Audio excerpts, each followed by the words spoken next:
Okay, Shantel, tell me about people or new entrepreneurs that haven't quite real estate investors that haven't done a flip or haven't bought any real estate yet. Maybe they're still renting. Do they are they treated the same regarding their deductions on maybe courses or? Well, that? there's a little bit more guidance. There's rules for if you startup expenses, basically. I would suggest if you get your entity set up, you get your business license, you have to show intent that you're wanting to do a business, start a business, run a business, in order to take all those startup expenses. So like if you're doing training and you haven't bought a house yet, but you have everything set up, and if the IRS is say, well, what are all these expenses for? I'm starting business, and here's my bank account that I opened, here's my entity I started, all these things prove that your intent was to start a business. Not everybody's business goes according to what they want. So, there's people out there that they intended to start a business, they did everything to try to get it going, and it doesn't. You're still allowed to take those expenses. Okay, well, they are allowed to do that. As long as you prove that your intent was to have a business. Well, I'm just saying in real estate coaching, training, classes could be $5,000-$10,000, and someone might not buy a house. Right. Right.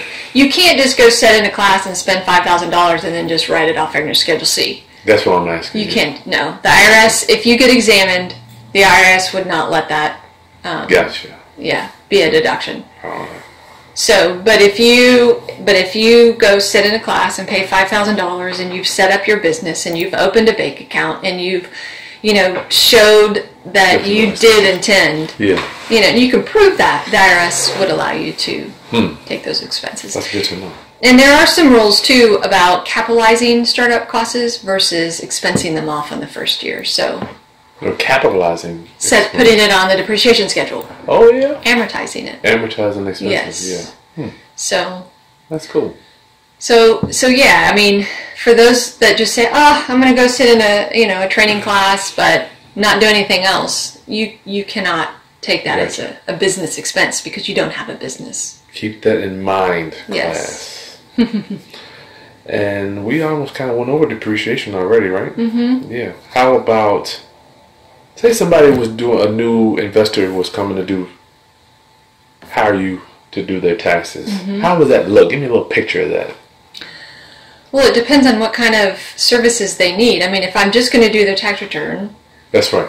And they, have a rental property. One thing that a new client I request is a copy of the prior year's tax return. Okay. I like that just so I can see the changes, make sure I haven't missed something if they've forgotten to get me something, but I would need information on the rental property. If they had the rental property in a prior year, somebody else prepared it, then I would need the depreciation schedule, assuming that it was depreciated. I'd have to get that net book value. Gotcha. Correct on the new return. So that's probably the biggest thing, that when I have a new client that comes, either has a business or has a rental property, is getting that depreciation schedule. Gotcha. Because I got to pick it up exactly where it was left off. So that's important. I would need all of their forms that they've received. So do you typically do bookkeeping? What is your typical client? I know for me, you do everything. Right. I have a lot of clients that we do the bookkeeping for. Okay. I have clients that we do current bookkeeping for. So we cut bills, we pay the bills. Oh, wow. They make the deposits, they send us the bills, we write the checks. So we have that. Wow. I have people that bring their stuff in monthly. We do the payroll. We reconcile their bank accounts. We put everything into QuickBooks. I have people that, give everything to me at the end of the year. That'd be nasty. I put everything in. The one of the particular clients, they're very clean in terms of their record keeping. Okay. So it's very easy for us to just put it all in at the end of the year. Nice. For some others, it's more difficult. So it just depends. I get everything. I get disorganized. Clients, literally, I have a guy that brings in a Walmart bag crumpled up receipts. And that's harder than, because you can miss things. Oh yeah, I didn't think about that. The more organized you are, the less that's going to be missed. Yeah. If he's bringing me receipts because he paid cash, or he used his personal account, it's harder to track all that because it's 3 months ago. I wasn't with him. I don't know. And it's difficult to, I can't mind read. Yeah. So the more information that we get, the more accurate we can be. For the deductions. For the deductions. Wow. That's right. It sounded like me 12 years ago, Shantel. Walmart box. I have a shoe box. Good right. God. If you use a debit card, a credit card. That's what I do. A check. All you need is the bank statement. And that can be your proof.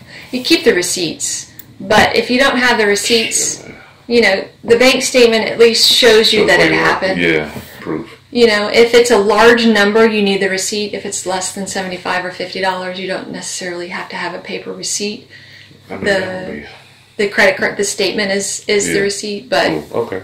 But yeah, summarizing in Excel. Bringing bank statements, putting in QuickBooks, those are all the best ways to not miss something. Gotcha. So tell us about the different entities for real estate investors, Shantel. I know we briefly touched on it a while ago. Well, you have a lot of people want to set up an LLC. We talked about that, which is good if you're going to own rental properties. Because of the liability protection. Something happens, you have, legal protection. Okay. The taxation is different depending on what you elect. So, on how you elect to be taxed. So if you set up an LLC and you're a single member, one owner LLC, it's going to default to be taxed on your Schedule C as a sole proprietor. Which has self-employment tax on it, income tax, self-employment tax, state tax in Virginia.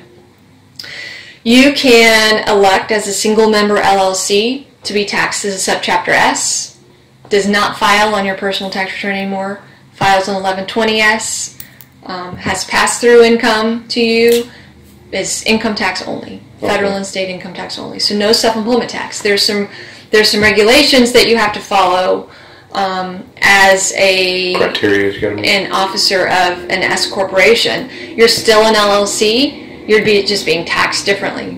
Yes. So if you have a large profit, if you have a profit on a subchapter S corporation tax return, the officer is required to have an officer salary if they're active in the business, so that you're not evading payroll taxes. Gotcha. Because as a sole proprietor, as a Schedule C, you're paying all that self-employment Medicare on the total profit. I see.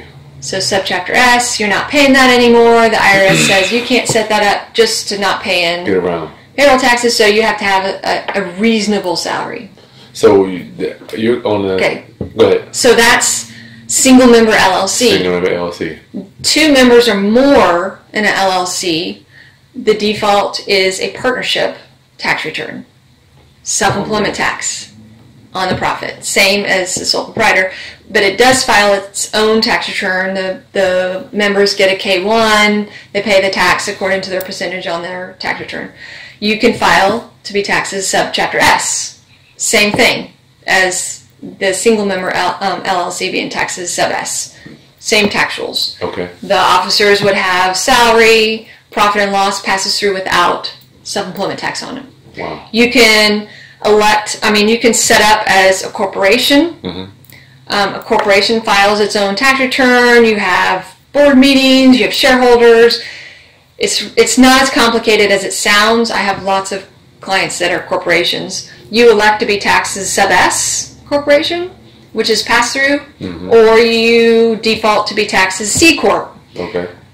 With the new tax laws, a lot of people want to be a C corp now because the corporate tax laws have dropped from 30% to 21%. Okay. The double taxation still applies, so you have to factor that in. It gets complicated. I see. Before we go to the C corp, S is 2 tax returns. I'm filing for the personal.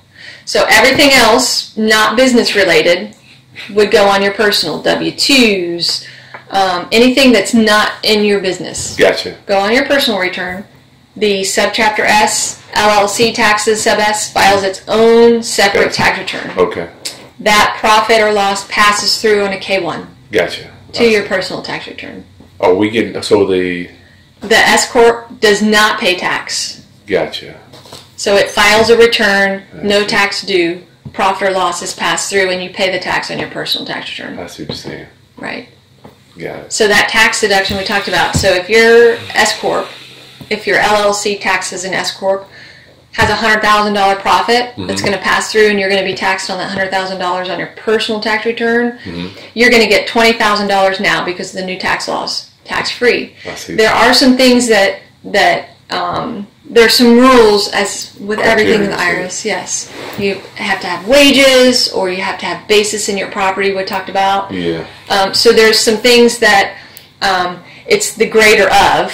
I'm sorry, it's the lesser of. Okay. So 50% of wages or 20% of your, so there are some things that you have to qualify for to get that. Yeah, I don't know who's listening is going to qualify. Yeah. So the C Corp go. So the C Corp pays its own tax. So it files its own tax return, has a $100,000 profit that's taxable. It's going to pay 21% tax rate. It's $21,000 in tax. If you're looking at, if you have, $500,000 in your personal tax return, we look at that, your tax rate's going to be 35% is going to be your bracket. So yeah, we talked about tax. Oh, we'll get to that. We'll talk about that. So you have to factor that in. 20% over here, 21% over here. If it was a pass-through, you'd be paying 35% tax over here. So, but the only way to pull the money out, your profit out of a C Corp, is through wages. Paid to the member. Paid to the member, or through dividends. Dividends are not a deduction on your C Corp. So you would have a $100,000 profit. If you pull out $50,000 in dividends to pay yourself that profit, you're going to still pay tax on $100,000 over here, and you're going to pay tax on the 50. On the 50 over here. Oh yeah, that's nasty. So, but it's at a 15% rate. Lower rate. It's at a lower rate. So 21 plus 15 is about the same as. It's about the same. So you got to figure all these things. I have a client that's trying to figure out. I have this big spreadsheet that I'm working on to see. He has a few different types of entities where to put his income. Okay. That would best give him the lowest rate. And that's what a CPA does too. Is what. Obviously, my goal is to help you pay the least amount of taxes you're legally obligated to pay. Gotcha. So it can get complicated, but entities can help. They can save you money too, depending on what kind of structure that you set up. I see. Well, with real estate, I'm like, we get the phantom deductions. I mean, there's a depreciation. Yes, and C Corps get a little bit more complicated if you want to buy properties too, because we get it. See, that's why I hire a CPA. Because all these things, right? Because C Corps, there's no capital gains rate for C Corps. Even if it's owned, the house is owned by the C Corp. No capital gains. Okay. Well, shit, how can you be doing that? So capital gains rate is a lower rate, right? 15%. Yeah. If your income is below married filing joint 70,000 or approximately something like that, your capital gains rate's 0. Right? So, and of course if it's way up there, then your capital gains rate's 20%. But that's if you hold a property longer than 1 year. You get a preferred capital gains rate.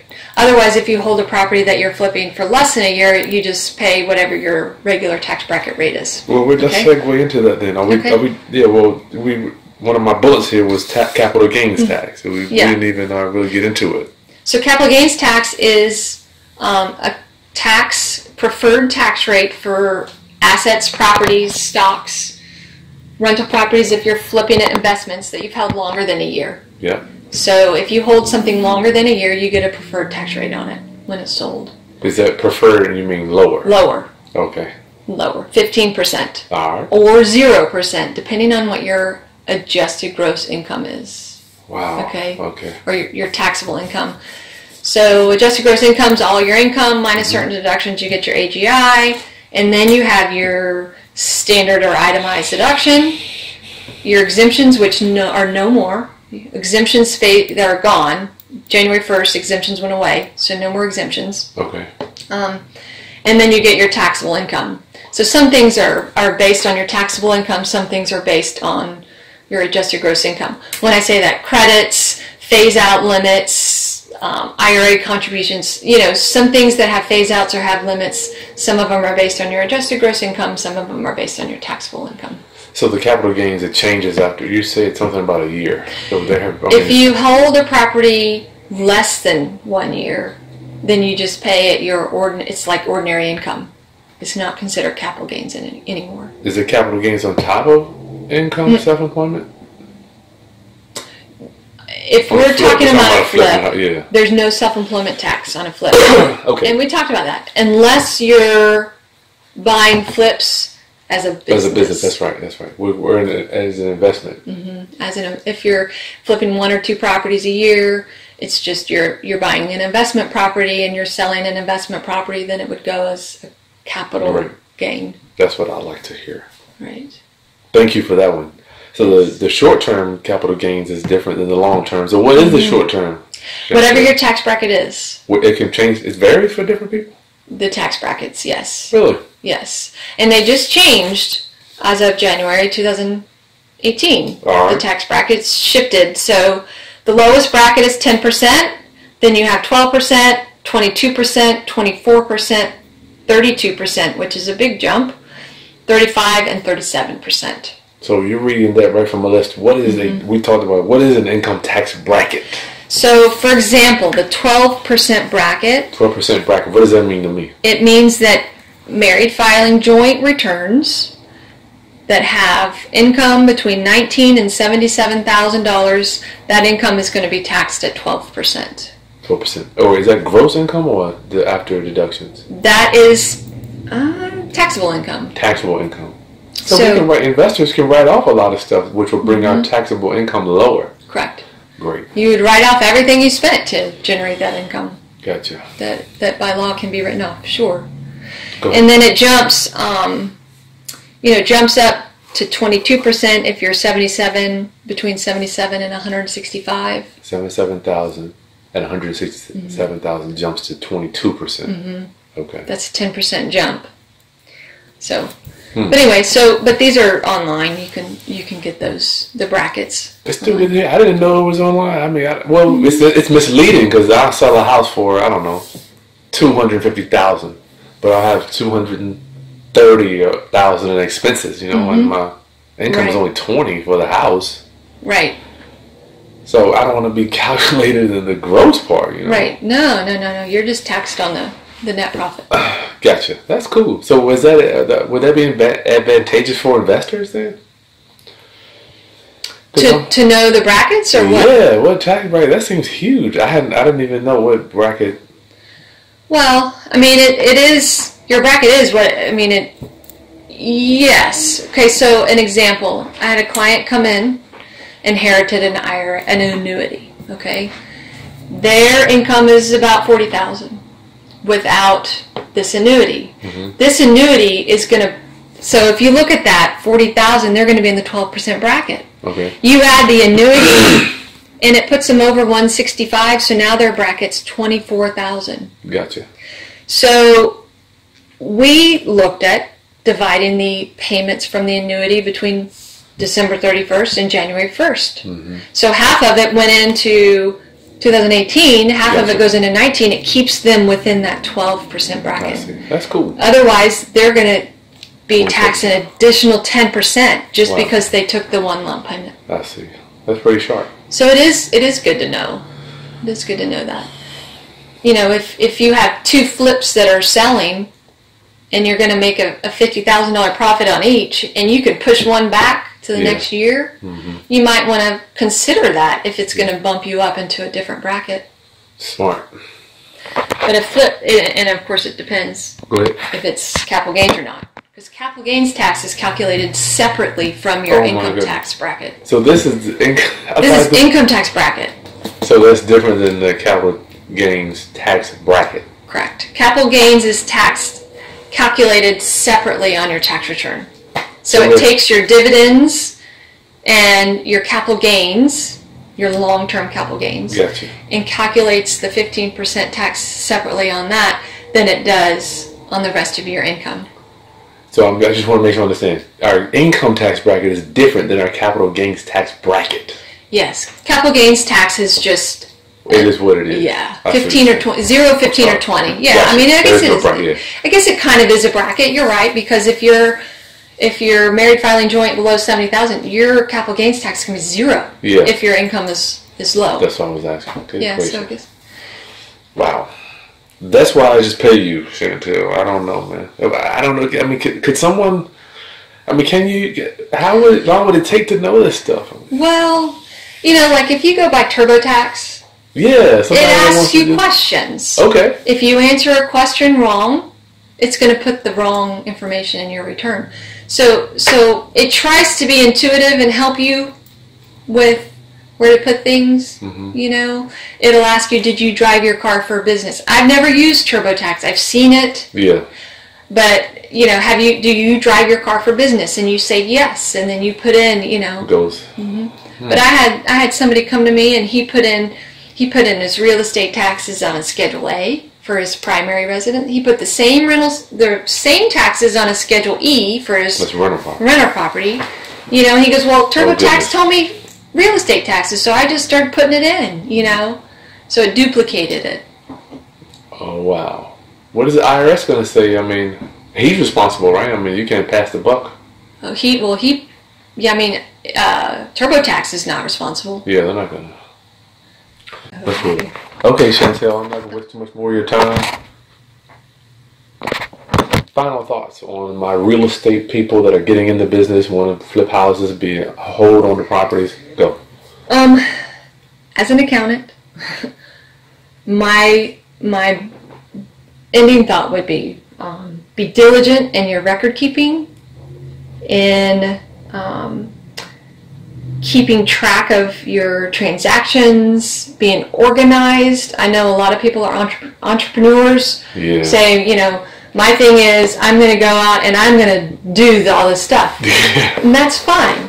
Pay somebody to be the organized. If you're not going to do it, you need to pay somebody to be your bookkeeper, to keep track of things, to file things, to have good record keeping. Because, if you get examined, you've got to backtrack 3 years prior to get bank statements, to find receipts, to try to put together a trail of what you did. It would be much easier to go back to your 2015 file and say, here everything is. Mm-hmm. Here you go, IRS agent. Take it, go with it. It would be, you would think you would sleep better at night. I don't know. I do. Knowing that, if you were to get examined, because that's the thing, if you get examined. If you never get examined, then no worries about anything, right? Well, for me, I got examined. You were talking to the people right for me. Right. So, and I can say, here is the general ledger of every transaction that came through his bank account and his credit card statement. And, maybe, this item wasn't a supply, it was actually a repair, but it didn't change the net tax. Gotcha. So there's no tax change. The way it was filed different, calculated differently, maybe. Right. As a business owner, if you're just going to have a rental property, it doesn't matter what kind of record keeping you have. But if you're doing this as a business, it's a significant activity. Record keeping is important. And if you don't want to personally do it, then you should pay somebody to do it. Find a friend that knows what they're doing, I think we get bogged down with offense as entrepreneurs. We're just worried about going and making money, Right. And the defense is where we really get socked. Yeah, you gotta have that. You gotta have the record keeping and the organization. I have a client that said, I didn't know I needed a business license. Oh my goodness. Or I didn't know, the business side of running a business. Mm-hmm. And that's what we do. We make sure you have your business license and you file your personal property tax returns and, those kinds of things if needed. If, gotcha. For some clients, they say, you handle everything. They have us mailed their stuff, That is cool. I didn't know you. So, I didn't know you offered that service. So I have a full-time accounting staff, downstairs. She handles most of our bookkeeping. We have a couple of girls that do data entry that help, so that we're not charging, $100 an hour for bookkeeping rates. That helps me a lot too. That helps. So that would be my final thought is it's important if you want to keep your taxes as low as possible. Gotcha. It's legally required, minimal tax, liability. You got to have good record keeping. Gotcha. So. All right. Shantel, thank you so much for your time. Hey, this is Chris Haskins with the realestateroundup.com. Please subscribe to my channel. I just finished interviewing my accountant. I don't even want to get into the story of how we got here, but I'm glad we finally got it, Shantel. Thank you. You're welcome. All right. Like the content, please share with any other real estate investors, and I'll see you next time. Peace.